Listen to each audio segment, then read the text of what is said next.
Movie night with the girls is a blast no matter what, but sometimes we like to level up our experience and make it more memorable. Streaming at home is routine, but going to the movies with my friends is an event. Watching a film on the big screen with surround sound is so immersive and exciting. And you can't beat those cushy reclining chairs. And now that I joined the Regal Crown Club, I earn points every time I buy a ticket or concessions. As soon as she told me Regal has a free loyalty rewards program, I joined too. I can use my points for concession upgrades, movie tickets, and merch. I like using my points to enter sweepstakes for exclusive prizes. On Mondays, I get 25% off candy. And Tuesdays are Regal Value Days, half off popcorn and tickets as low as $5. Plus, Regal adds a free popcorn to my account every year for my birthday. After my 6th visit, I got bonus points. You've only gone 6 times.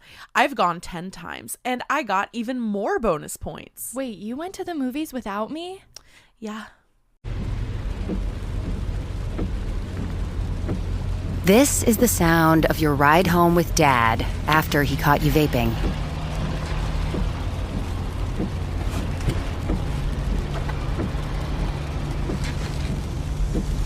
Awkward, isn't it? Most vapes contain seriously addictive levels of nicotine and disappointment. Know the real cost of vapes. Brought to you by the FDA. Hey everyone, Chris Makes a Podcast producer, Chris Fafalios here. You'll often hear us mention the After Party on the show, which is our weekly bonus podcast that we've been doing for many years now. Your support is absolutely essential to keeping Chris Makes a Podcast going strong. You can join our supporting cast, which is just like a Patreon, at chrisdemakes.com, and you'll get weekly bonus episodes of the After Party, plus access to a back catalog with hundreds of episodes just like the one you're about to hear. This episode was originally released on November 6, 2021, and in it, Chris and I go through a list of what are considered the worst songs ever, deciding if they really deserve that title. I hope you enjoy this throwback episode, and if you're not already a supporting cast member, I hope you'll consider joining us at chrisdemakes.com. It would mean the world to us. Now, enjoy the episode. Welcome to the after party. Ready, set, let's go. Welcome to the after party, the show after the show. Learn a little something new. Join us for the ride. Chris and Chris want all of you to know. The after party's where it's at. The show after the show. Well, welcome everybody to the next installment of the after party. How's it going? It's going great on this end, Chris. This will be a fun episode. In the past, we did an episode, which you can go back and listen to, about popular songs that we can't stand. But today's episode's a little bit different. We're doing songs that, like, the population at large can't stand. We're doing what are considered some of the worst songs of all time. Based on, Chris, this is as basic as it gets, but I went on Wikipedia and went worst songs of all time, and an article came up, and this is based on critical response and things like that. There's an explanation for every one of these songs on this list, but that doesn't necessarily mean that we think these are the worst songs ever. These are just kind of like critically, whatever you call it, skewered songs, I guess. Critically panned songs. Sure. We're just they've done the research. You know, I think one of the articles you put up maybe was Rolling Stone or something, and they'll do all this research and figure out who hates these songs, I guess. Right. Sometimes it's based on polls that were on websites or something. Sometimes it's based on critical reception, but basically, yeah, like you said, Chris, these songs are all critically panned. And when it's funny, when I look at this list of songs, there's a lot of them that I like. So we can get into that. So I did these kind of in order of year. Now, there were a lot of songs on this list. I just picked some choice selections that I thought would spark good conversation between us. So I'm starting only as far back as 1968 with a song that I was surprised to see on this list. It was Obla Dee Obla Da by the Beatles.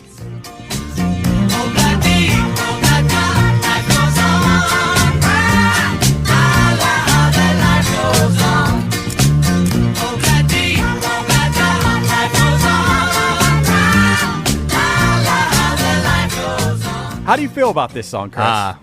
Well, You'd have to be living under a rock to not know this song, you would think. I didn't hear this song until I was probably 15 or 16 years old. There was a television show about a family, and it was called Life Goes On. Right. And that was the theme song for the show, and I hated it. And I realized that it was a Beatles song, and I still hate it. Wow. It drives me, it grates on my nerves. Yeah, I don't like this song. I could see why this song made the list. Well, now, with that said, I'm not a Beatles hater. I'm not a Beatles worshiper either. I don't think that their whole catalog is genius, but the songs that I love and them as innovators in music is undeniable. So I do love the Beatles, but this isn't my favorite track from them. Definitely not my favorite Beatles song. I'd be surprised if this was anyone's favorite Beatles song. I was surprised that this was hated so bad. And yeah, Chris, I do remember this being the theme song of Life Goes On. I think that is the first place I heard it too. The song is from the White Album, not my favorite Beatles album, which that's an unpopular opinion among a lot of people, but I don't know. I'm not a big White Album guy. What's surprising to me, Chris, is that Paul McCartney wrote this song in a Jamaican ska style, and he appropriated a phrase popularized by Jimmy Scott, who was a London-based Nigerian musician, for the song's title and chorus. John Lennon hated the song, and there was a heated argument during one of the sessions where the Beatles recording engineer, Jeff Emmerich, actually quit because of the argument that ensued. Lennon called the song, quote, more of Paul's granny music shit. Although at the time... That's great. Although at the time he appeared enthusiastic, acting the fool and doing his fake Jamaican patois. John Lennon left the studio and he came back high, and he went straight to the piano and played the opening chords louder and faster, and he claimed this is how the song should be played, and it actually became the version that the Beatles ended up using. So I guess it wasn't as fast and loud originally, but John Lennon hated the song. I tend to, when it comes to Beatles songs, be more of a John Lennon guy, even though I'm more of a Paul McCartney, like, human being guy. I think Paul was, like, the way better person, but I tend to like John Lennon's songs more. Well, I'm glad John took a smoke break and raised the tempo a little bit, because which you'd think it would have went the other way after he went out and blazed. Yeah. But yeah, interesting. You know, this song's funny too, Chris, for me, because and forgive me on the lyric, but the part that goes, in a couple of years we have built a home sweet home, whatever that lyric is, that part, I like it. I just don't like the obla-dee, obla. It just drives me. It's like nails on a chalkboard. It is the hokiest thing ever. Yeah, so I could see, you know, I hate being it's trendy to hate the Beatles. It's I don't want to be that guy, but not one of my favorites, this one. Definitely don't hate the Beatles. The Beatles are the best band of all time, but this is not their best song. Moving along. The next song, we're skipping ahead a decade and a half for the next song, which I thought was very strange to see on this list. But it's True by Spandau Ballet, the 1983 pop hit.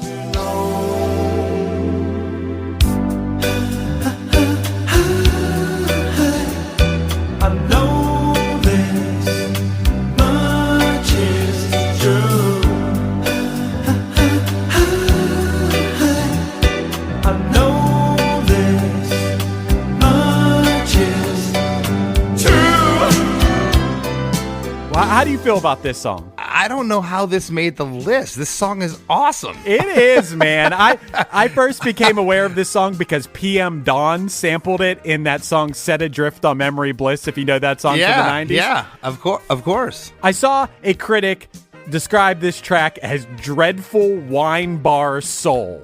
And Chris, maybe you and I are just like, we're past the time where this was being pumped into people's ears nonstop, and it was so like, I don't know, adult contemporary or something. But yeah, I think this song's freaking amazing. Well, it's interesting. You know, this track came out in '83, so I was about 10 years old, and I don't remember it anybody hating it because it was forced down our ears. It was played everywhere. It was a huge, massive hit.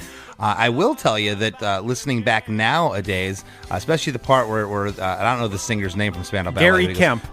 Gary Kemp. When Gary goes, when it's true, he sounds like Rick Astley to me. Nice. He's got a Rick Astley quality, another Englishman. So, but I love this song. I would not consider this anywhere near the worst song of all time. Right. Gary Kemp, he wrote this song while he was living with his parents. And he said he wanted to write a song that was a bit like Marvin Gaye, Al Green, a blue-eyed soul song, whatever that means. It was at a time when he was concentrating on melody rather than a sort of riff or a groove, which, yeah, the melodies are amazing in the song, I think. And I thought it was interesting that True became a song about writing a love song. So if you read the lyrics, it's like him writing about writing. And I'm assuming, I just said a fellow Englishman. Are they English? I don't even know if they are. They always sounded English to me. Yeah, they are. And they are. Okay. And the song was partly about Kemp's platonic / unrequited love with Altered Image lead singer Claire Grogan. Do you know Altered Image is by any chance? They were a new wave band. I do not. No. Yeah, they were a pretty cool new wave band that was popular in the UK in the early 80s. I don't think they had as much popularity here in the US. But yeah, that's a story there. I think we're both in agreement here, Chris, that this song rules, and I don't know why this would be on a list like that. Yeah. What do we got next? Next up, okay, interesting. We got Susudio by Phil Collins. If I just say the word, Susudio. Just say the word, Susudio. It's the first track on the No Jacket Required album. This song's amazing too. the horn break in this song at the end, it's on. Yeah. That was a big criticism of this song. I think by 1985 when this song came out, I think the critics were just exhausted of the 80s horn thing. You know, I saw some of the descriptions of this song being, this song is like a vapid funk workout. And also critics suggested that the song sounded too similar to Prince's 1999, which I never thought about before. No, I've never made that comparison. But interesting. I didn't think critics hated horns until the ska bands of the late 90s came out. Sorry, guys. We can't get you on the radio. Horns aren't researching well at radio. You know how many times we heard that? Well, dude, I mean, honestly, maybe there's something to this because there were a lot of horns in pop music. I mean, think about Bruce Springsteen or, Phil Collins, all this stuff in the mid-'80s. Maybe it wasn't enough time had passed by the time Less Than Jake came around.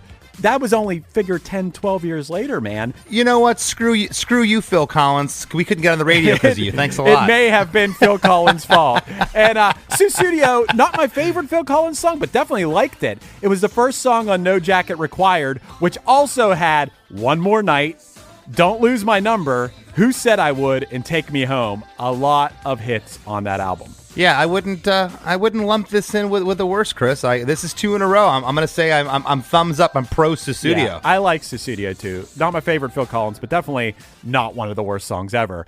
Although, coming up to this next song that's also from 1985, I can't wait to hear what you think about this one because I got a lot of thoughts on this one, Chris. All right. We Built This City by Starship.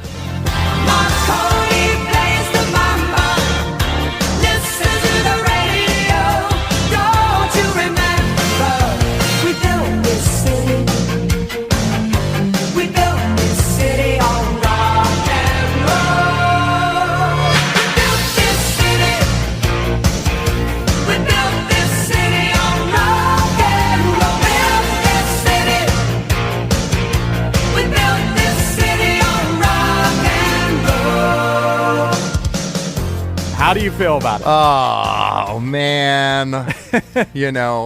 I will tell you, if you get a chance, anybody out there, head over. I don't know if it's on Spotify or Apple, but it's definitely on YouTube. Check out Frenzel Rom from Australia. They were asked to be on an 80s pop compilation years ago, and they had given them this song to cover. And so all the other bands, of course, did it in punk style, double time. Frunzo Rom did it exactly. They used drum machines. Nice. They did falsetto. It's absolutely hilarious. I got a soft spot for this song.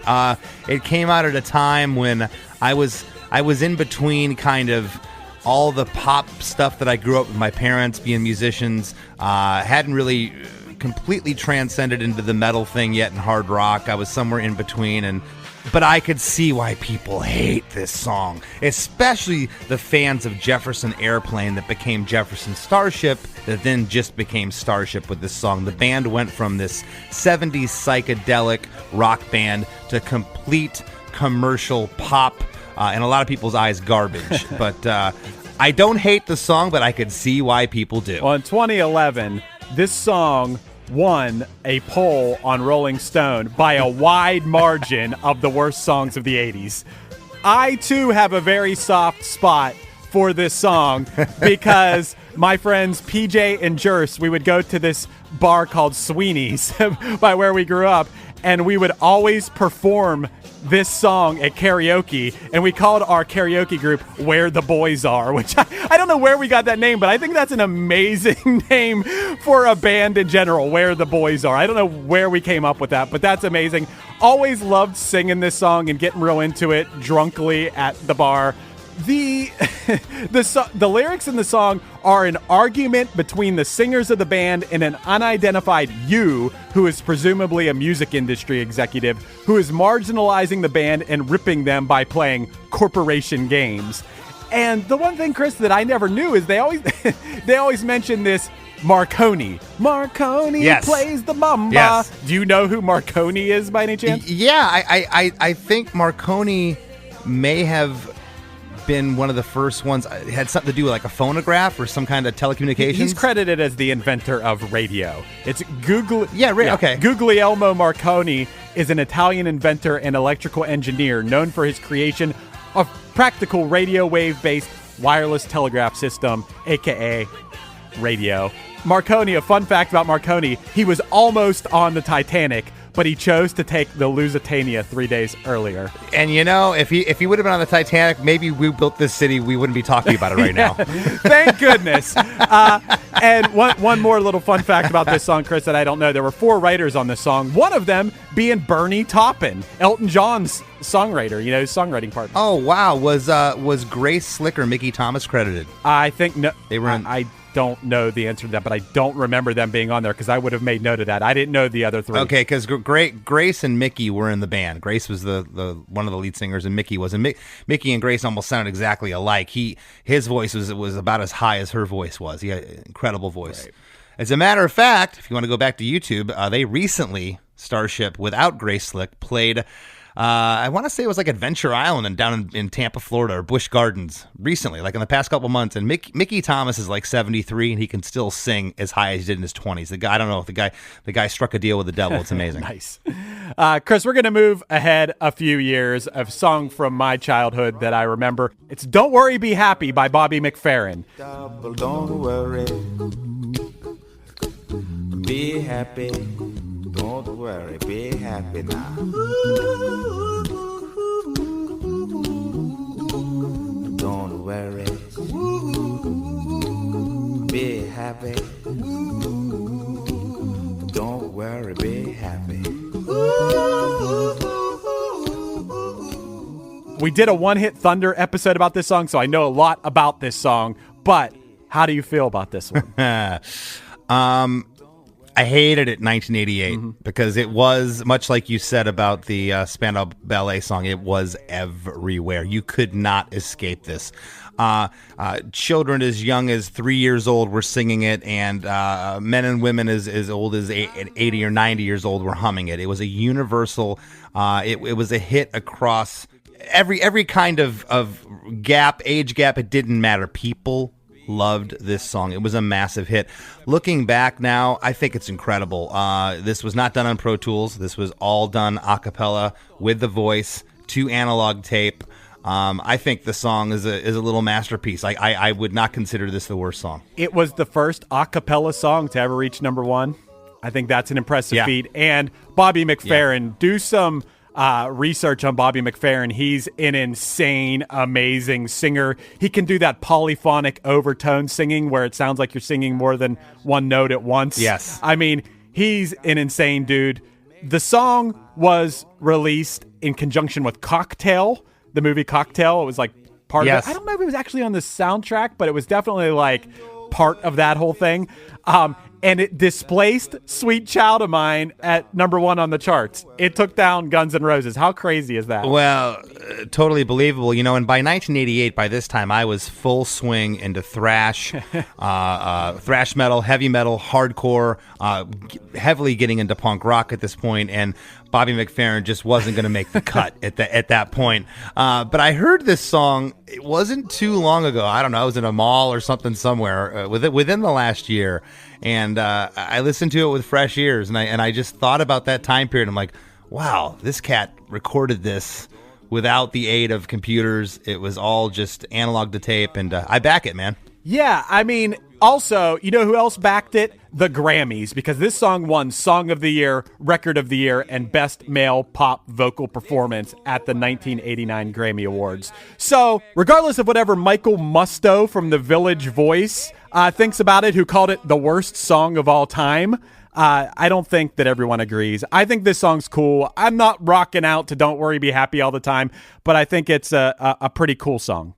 Moving along to a few years later, Chris, we've already talked about this song so much, but I had to bring it up because it's definitely always in these lists. It's Ice Ice Baby. Love it or leave it, you better gain weight. You better hit bulls out, a kid don't play. If there was a problem, yo, I'll solve it. Check out the hook while my DJ revolves it. Ice, ice, baby.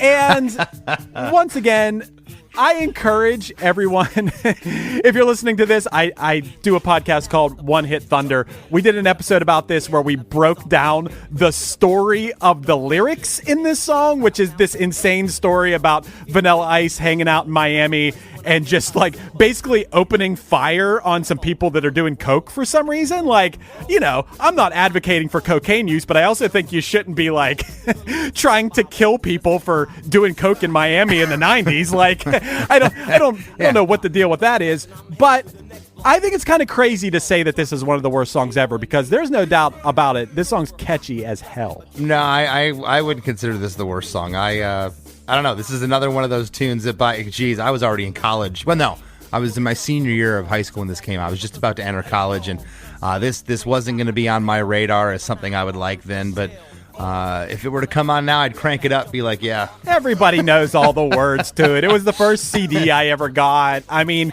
lot of nostalgia attached to this one, and I've gotten to play a show with Vanilla Ice, and he was cool. And if you're listening, Rob, come on the show.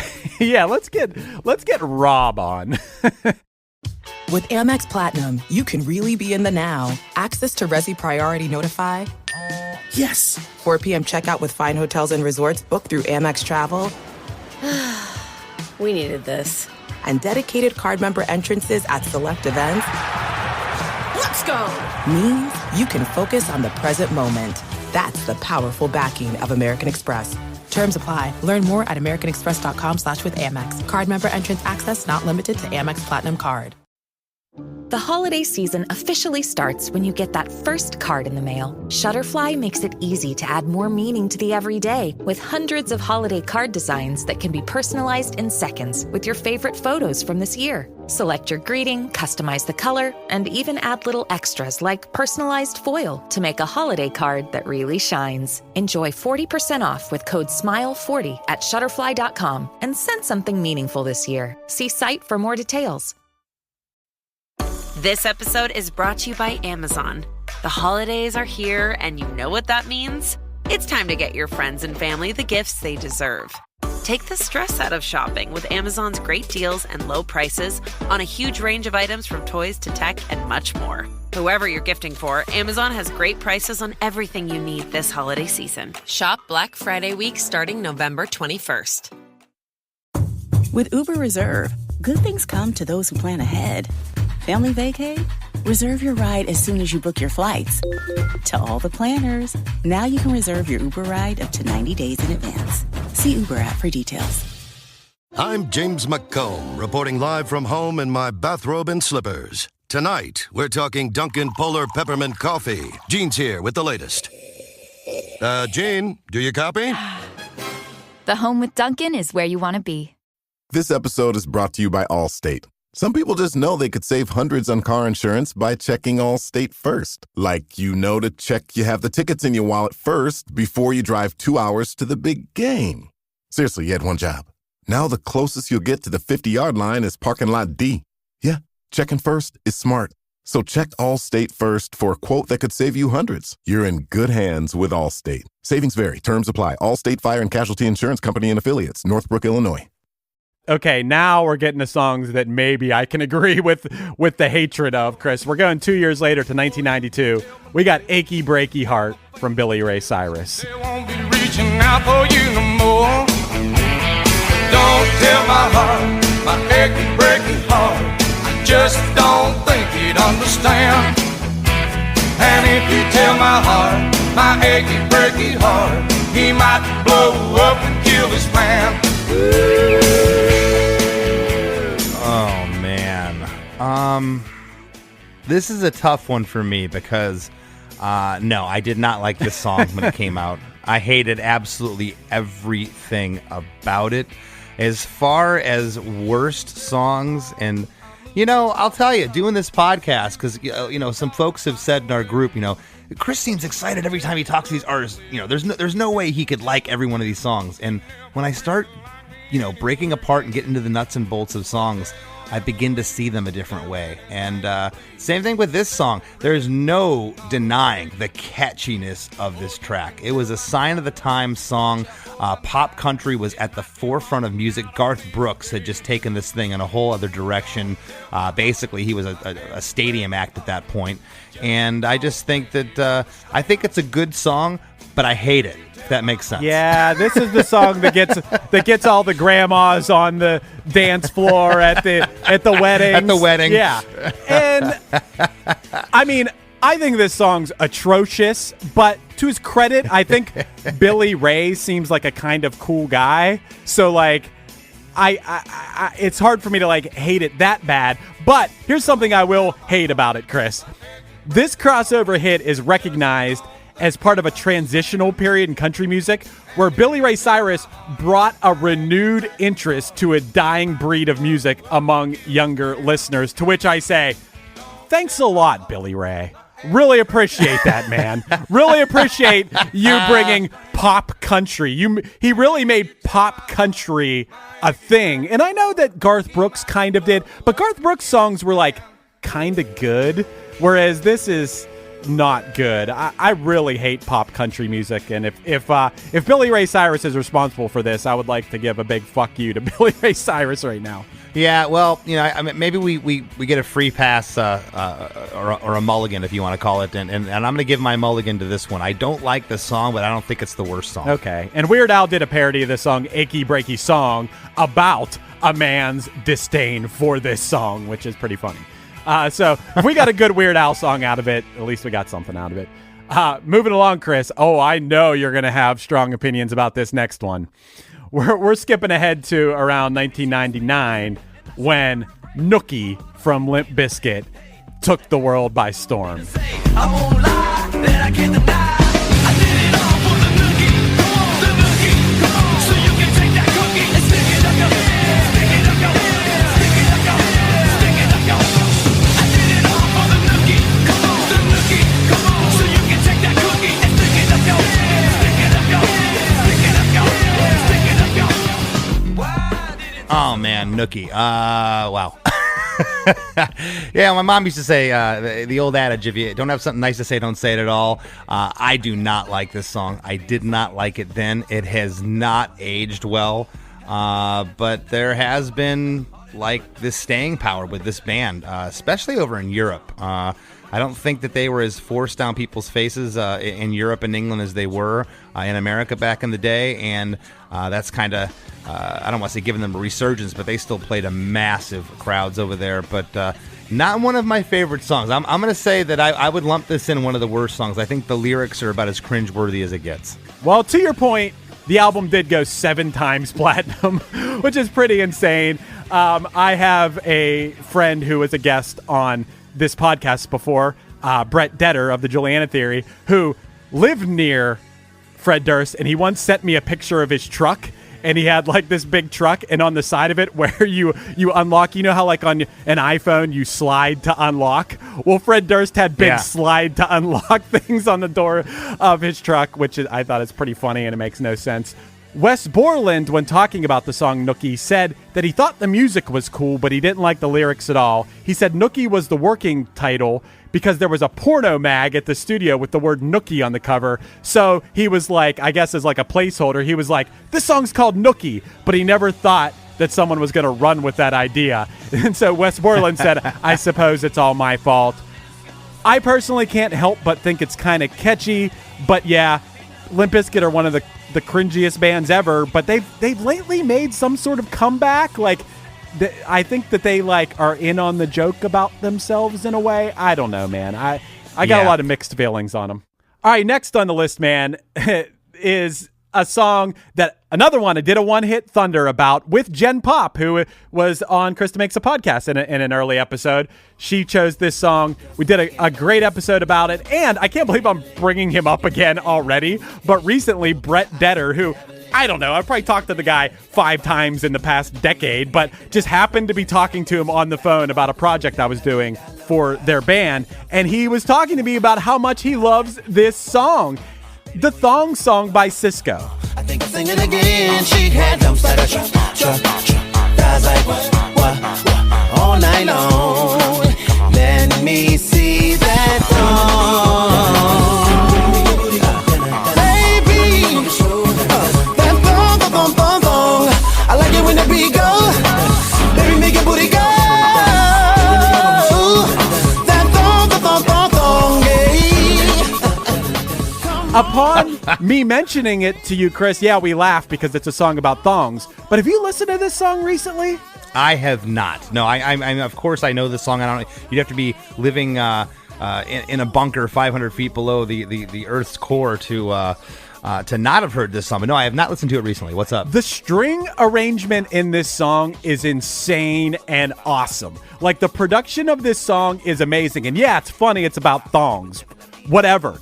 You got to pay attention to the music in this song. The strings in this song, which are performed by violinist Bruce Dukov, are inspired by a strings cover of Eleanor Rigby, and it is absolutely insane. I think this song is kind of a masterpiece, honestly. Well, I'll have to go back and listen to it. I will tell you off the top of my head, this wouldn't have been one that even probably made my top 100 worst songs, just due to the fact that, you know, especially dance type of music, I hate being cliche here, but the term sex sells. And sex is always going to be a part of music and rock and roll. And talking about the thong and the booty and all that kind of stuff, it sells records. And a lot of times it can be really fun. This isn't something that I ever find myself driving down the road listening to, but I would not consider this a worse song. Dude, and it's so funny, too, because Cisco, who famously has usually like white or silver hair, claims that the first time he saw a thong, it turned his hair white, kind of like what happened to Charlton Heston in the 10 Commandments, which is really funny. Another little note about this song, Chris, is that Desmond Child and Draco Rosa received songwriting credit in this song because of the interpolation of part of their composition of the song Livin' La Vida Loca, made famous by Ricky Martin, because at one point in the song, you know, Cisco goes, I was living La Vida Loca. So they got some money from this song. So interesting. Yeah. All right, moving along, man. If you're listening to this episode of the After Party when it comes out, we're getting into the holiday season. And I got to say, this next one, I would have to agree, is one of the worst, if not the worst song ever. It is The Christmas Shoes by New Song. It was almost Christmas time.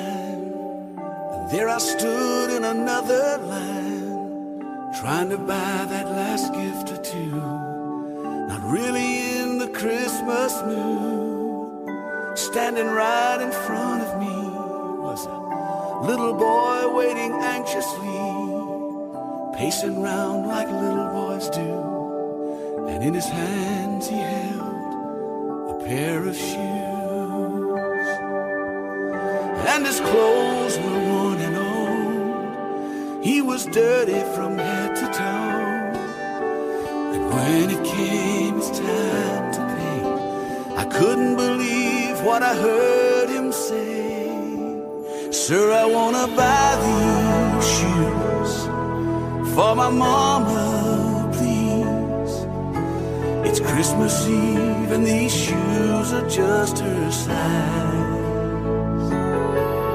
Could you hurry, sir? Daddy says there's not much time. You see, she's been sick for quite a while, and I know these shoes will make her smile, and I want her to look beautiful if Mama meets Jesus tonight. But no, I do not know this song. Rarely has a song made me as angry as the Christmas Shoes does. Like, honestly, I feel a wave of anger over me when I hear this song. Basically, it is a song where the lyrics are forced in. There's no thought of melody put in. It was like someone, which it seems to be like a fucking second grader, wrote these lyrics and forced them to be a song. And basically, here's the story, Chris. The narrator is completing his Christmas shopping on Christmas Eve. He's waiting in the checkout line, but he's not in the Christmas mood, not in the spirit. But he notices a young boy in front of him. Of course, the boy is dirty. The boy is somewhat dirty, and he wants to buy a pair of shoes for his terminally ill mother. The boy tells the cashier that he wants his mother to appear beautiful when she meets Jesus. And the narrator is then filled with the Christmas spirit, and he pays for the shoes, of course, and it reminds him of the true meaning of Christmas.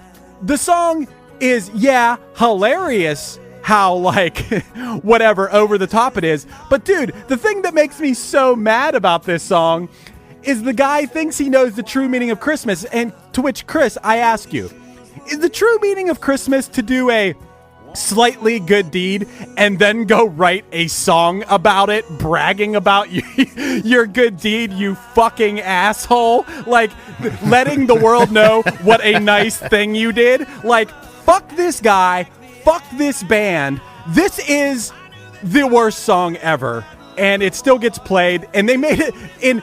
After the fact, they made a novel and a made-for-TV movie about it, starring Rob Lowe somehow, that aired on CBS, but this song is shit. Pure shit. Yeah, well, I'm going to take a quick listen, and we'll edit me back in here. It's Christmas Eve and these shoes are just her size. Could you hurry, sir? Daddy says there's not much time. You see, she's been sick for quite a while, and I know these shoes will make her smile, and I want her to look beautiful if Mama meets Jesus tonight. I want her to look beautiful if Mama meets Jesus tonight. Dude. Okay. Chris, I've never heard that song in my life. When did it come out? 2000. And no, and you know, it's interesting. 2000 was, you know, we were starting to get on that cusp of people were starting to get phones that might have been able to maybe start texting around then. People were starting to get cell phones.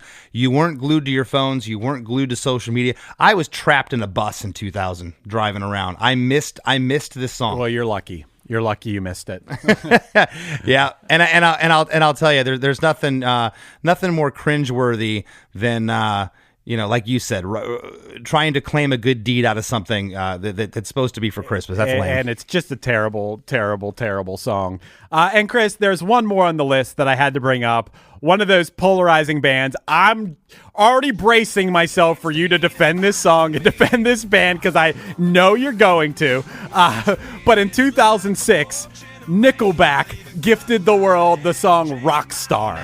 Cause we all just wanna be big rock stars and live in hilltop houses driving 15 cars. The girls come easy and the drugs come cheap.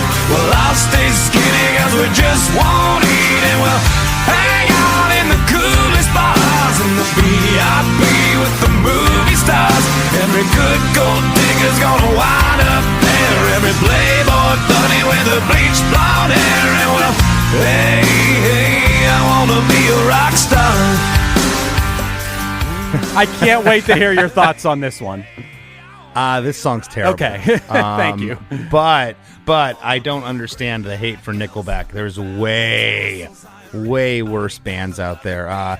Nickelback's song "Animal" is killer. I'll defend that song till that's just a driving, heavy punching, just a great song. Don't know why these guys were singled out.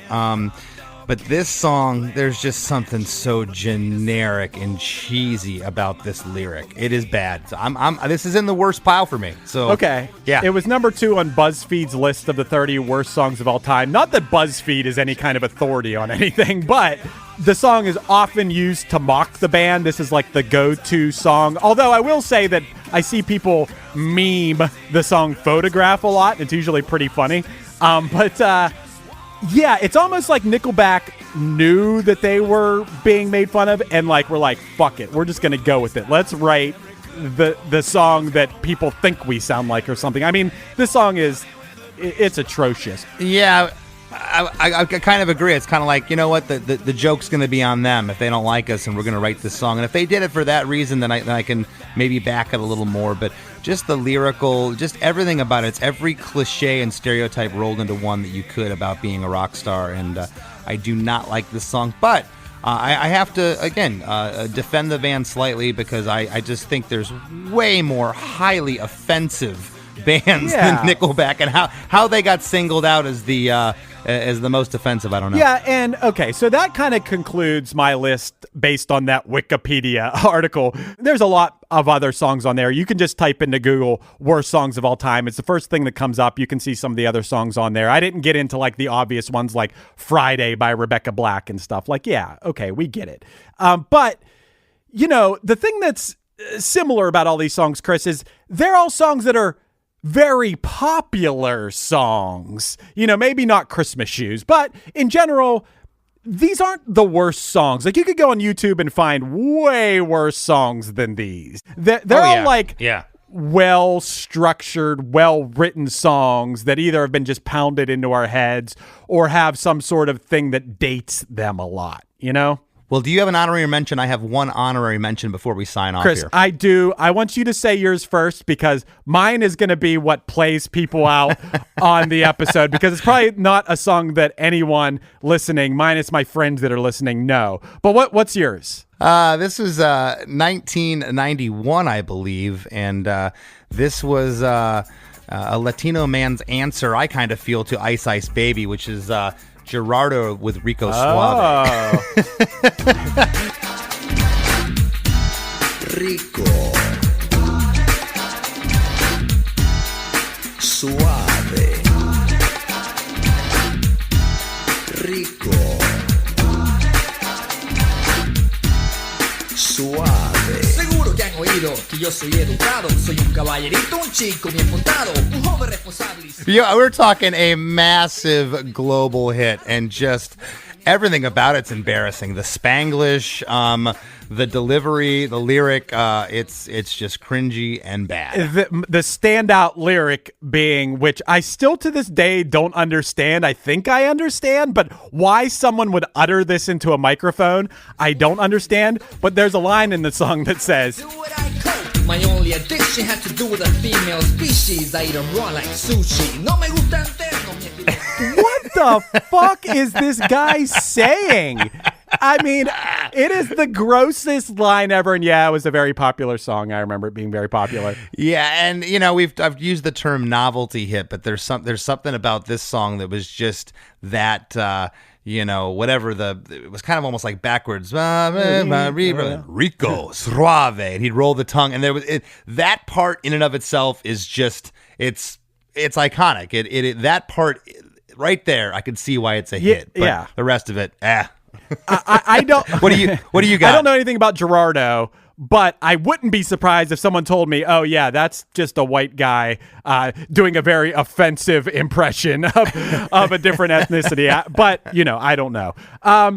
Dude, mine. Which Chris, you're not going to know this song, but I'm from Pittsburgh and I am a Steelers fan, and we had a receiver on the team for years and years who was the greatest wide receiver in the NFL named Antonio Brown, a.k.a. AB. Turns out he's an absolutely terrible human being for a lot of reasons. Ended up eventually signing with the Tampa Bay Bucks, won a Super Bowl with Tom Brady last year, whatever. Bad people get good things sometimes. But in 2020, I believe, he released a song called Runnin', which is the strangest, weirdest thing you ever see in your life. I think it is regarded as one of the worst songs ever written. In the song, he sings over and over about his guitar. It's obvious when you see him holding a guitar that he has never even picked up a guitar, let alone played one before, but he sings about his guitar so much in the song. It has some of the most ridiculous lines I've ever heard in my life, and it is just the strangest song you'll ever hear in your life. But in that way where you're first making fun of something, but then you send it to your friends, and then you've watched it so many times with your friends to the point where you all know the words to it. It's like one of those kind of things. But yeah, AB Runnin' is the worst song and also maybe the best song ever. I want to leave people with it. Well, I'll tell you, I did listen to this tune. Okay. Yeah, I did. The Christmas song's the only one I didn't get to. Never heard that one. And like you said, the Christmas song's the only one out of that list that to me wasn't a huge, massive hit of worst songs. But I have never heard this Antonio Brown song until this morning. I took a quick listen to it, and it's just it's awful. At the same time, Chris, don't take this the wrong way. If you would have said to me, I think this is genius, this guy's on the Steelers, and you played it for me, I still would have hated it, but I would have been like, okay.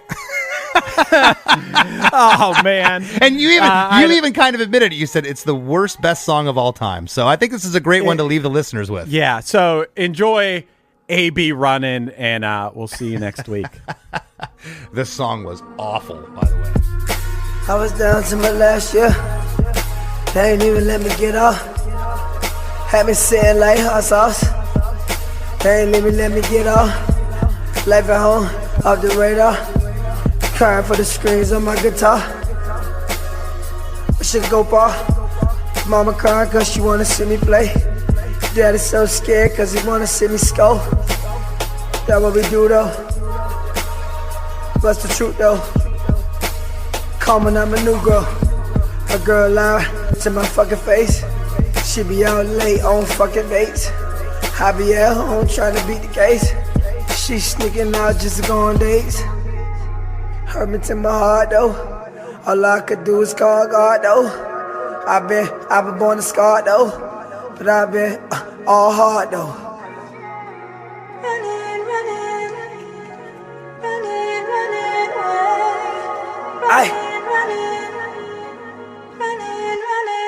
Imagine having got your grill, I've been hungry.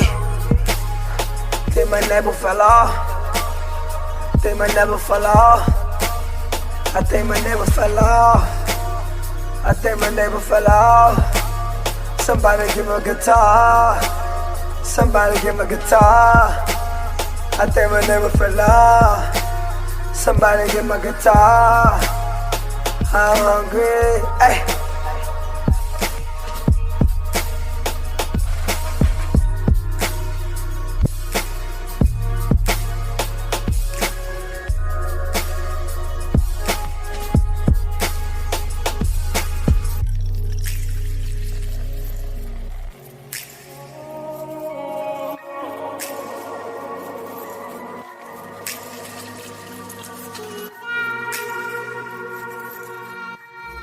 Speaking of scooters, best in Miami.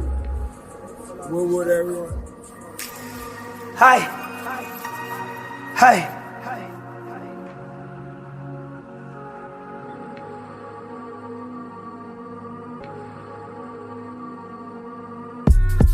Hey, I just need my guitar. Hey, I just need my guitar. Hey, I just need my guitar. Hey, long as I got my guitar. Hey, long as I got my guitar. Hey, just give me the guitar. Hey, and I can play with the strings. Hey, I think my neighbor fell off. Hey, hey, hey, I think my neighbor fell off. Hey, got enough to the pain. Hey, got enough to my pain. Hey, and drop a third on my name. Hey, just give me my guitar. Hey, just give me my guitar. Hey, all I need is my guitar. Hey, hey, hey, hey, let them cry for the strings, on the strings of my guitar.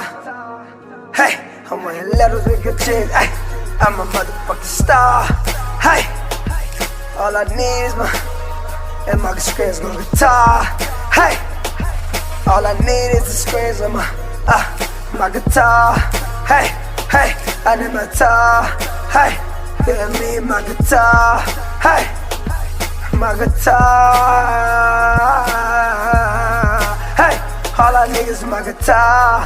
Hey, I let it cry on the strings of my guitar. Let it cry, let it cry, let it cry. Hey, all I need is my guitar. Made this motherfucking cry, yeah. Hey, all I need is my guitar. Hey, hey, all I need is my guitar. Hey, hey. Let the screen just cry. Let the screen just cry. All I need is the strings of my guitar. All I need is my guitar. Hey.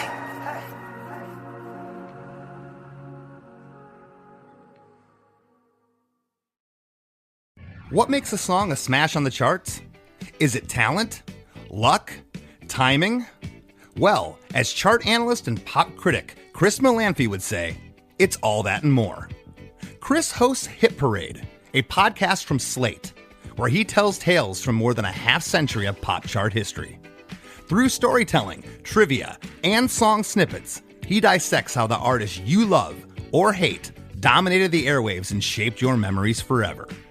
He's explained why Steely Dan is yacht rock and Jimmy Buffett isn't, why girl groups dominated the early 60s and boy bands the late 90s, how the members of disco band Chic wrote a bass line that launched hip-hop, how Taylor Swift pivoted from country to pop, how Sam Cooke invented soul and James Brown invented funk, and what exactly a one-hit wonder is, and whether the band a-ha is a one-hit wonder. I think you'd really like it. So for tales of the hits from coast to coast, make sure to follow Hit Parade wherever you get your podcasts. Ever wonder what a punch from Elton John feels like? Or how you'd cope with having turned down the chance to be in Nirvana? Or what signal Keith Richards gives when he wants you to get the hell out of his hotel room? Fans of Too Much Effing Perspective don't have to wonder, because they've heard these exact stories and a jillion others on our podcast. I'm Alex Hoffman, former tour manager for Radiohead. And I'm musician and comedy writer Alan Keller. On the TMEP show, we get guests like Nancy Wilson from Heart, Jeremiah Freites from the Lumineers, and Modern Family's Julie Bowen to tell us things they may have only shared with their therapist, clergy, or a TMZ stringer. So join us on Too Much Effing Perspective. That's EFFING Perspective. The only podcast you crank up to 11.